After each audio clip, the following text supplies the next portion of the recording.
Xin chào quý vị. Chào mừng quay trở lại kênh Trí tuệ Phật học, nối tiếp series Phật Pháp trong thời đại mới.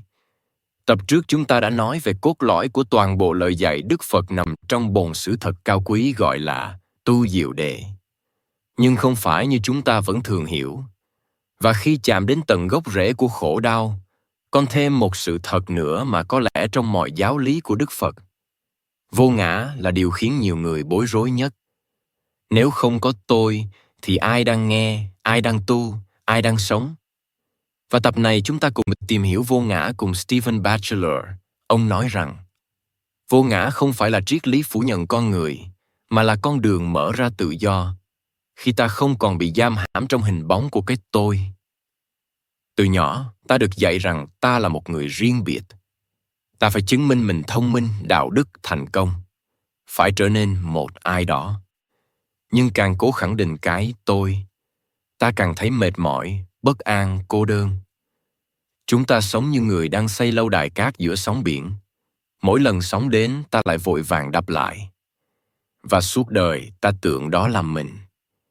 Stephen nói, vô ngã không có nghĩa là không có gì, mà là không có một cái gì cố định có thể gọi là tôi.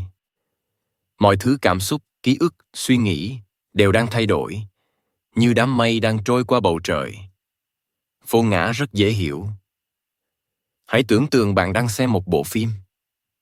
Mọi hình ảnh xuất hiện rồi biến mất. Nhưng ta lầm tưởng có một nhân vật tôi xuyên suốt bộ phim đó. Trong thực tế, tôi chỉ là dòng chuyển động của tâm và thân, được hợp thành từ ngữ uẩn, sắc, thọ, tướng, hành, thức. Không điều nào là ta, nhưng tất cả cùng vận hành tạo nên cảm giác ta đang sống. Không có linh hồn bất tử, nhưng cũng không có gì hoàn toàn mất đi. Mọi thứ chỉ chuyển hóa như nước hóa hơi, như hạt giống nảy mầm thành cây. Khi hiểu vô ngã, ta không còn sống để tranh giành, không cần hơn thua ai. Ta thấy mọi người đều đang khổ như mình, và từ đó, lòng từ bi tự nhiên sinh ra. Nếu không còn tôi tách biệt, thì mỗi khổ đau của người khác cũng là khổ đau của ta. Khi ấy, từ bi không còn là điều phải cố gắng, mà là phản ứng tự nhiên của trái tim. Bhante Sujato cũng từng nói điều tương tự trong cuộc đối thoại. Người hiểu vô ngã thật sự sẽ không hỏi tôi được gì từ việc tu tập, mà chỉ hỏi làm sao để thế giới này bớt khổ hơn. Stephen kể rằng trong thiền định, khi tâm tĩnh lặng, đôi lúc ông thấy ý niệm tôi biến mất hoàn toàn. Chỉ còn hơi thở, chỉ còn âm thanh, chỉ còn sự sống. Không còn người thiền, không còn gì để nắm giữ. Lúc đầu ông thấy sợ, nhưng rồi ông nhận ra, chính trong khoảnh khắc ấy, tôi thấy một sự nhẹ nhõm chưa từng có. Vì khi không còn tôi, thì cũng không còn ai để khổ, không còn gì để mất.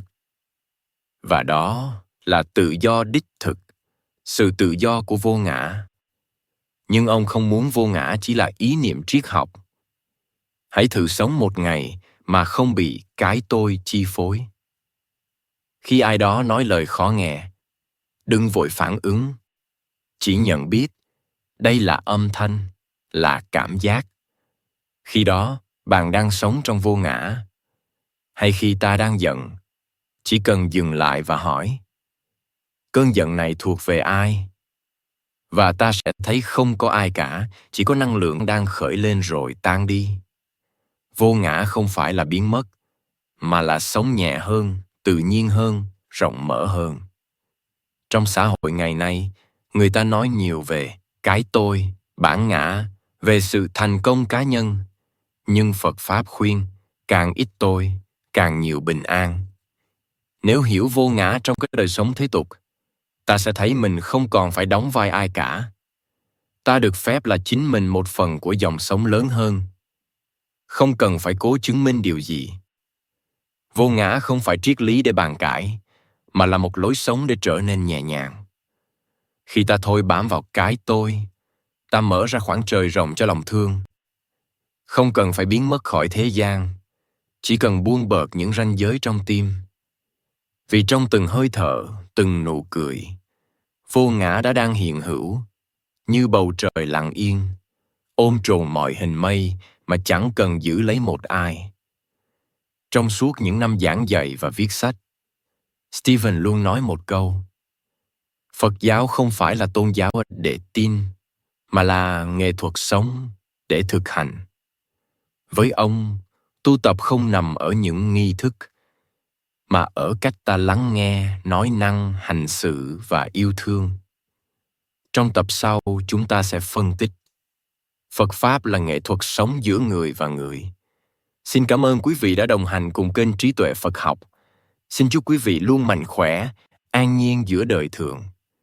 Hãy nhấn like và subscribe kênh để không bỏ lỡ những nội dung hữu ích tiếp theo nhé.